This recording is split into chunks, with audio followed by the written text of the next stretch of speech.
If I may, Mr. Speaker, Sir Roy Stone served 13 chief whips and prime ministers from Margaret Thatcher to Boris Johnson, and I'd like to pay tribute to his extraordinary service and send my best wishes to his family.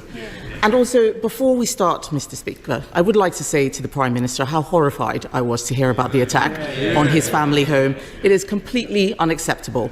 And I think I speak for the whole House when I say that this wasn't just an attack on him, but on all of us and on our democracy. Yesterday, we learned that unemployment is up 10% since the election.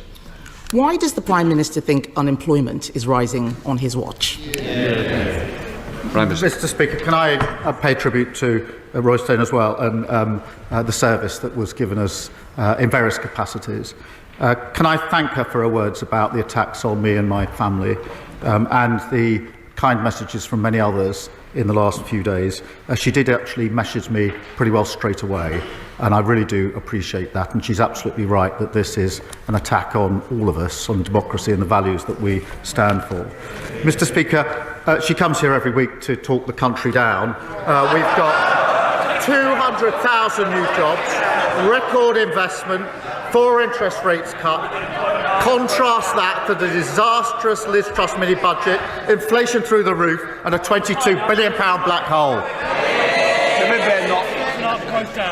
I'm not sure the Prime Minister even knew that unemployment was up, but there's no point him blaming everyone else. The fact is, Conservatives reduced the deficit every year until the pandemic, more than doubled the personal allowance. We left 4 million extra jobs, tackled the post-pandemic inflation spike, and left the fastest-growing economy in the G7.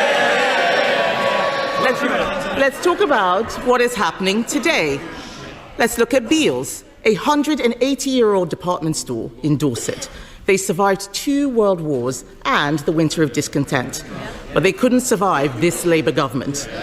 Beales is having, and I quote, Mr. Speaker, a Rachel Reeves closing down sale.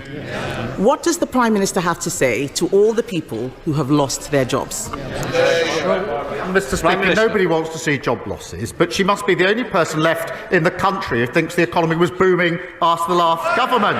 We've created new jobs, record investment, trade deals that they tried. The India deal, I think they tried for 8 years and failed. We did that deal. They talked about a US deal. We did that deal. We tend to get a stronger relationship with the EU. The former trade minister must be the only former trade minister who's against all trade deals which boost our economy. She says she's against the India deal, even though it's got the same provisions she put on the table. She's against the US deal, even though it saves thousands of jobs in car manufacturing. Mr. Speaker, most absurdly, she says she's going to rip up the EU deal when she hasn't even seen what's on the page.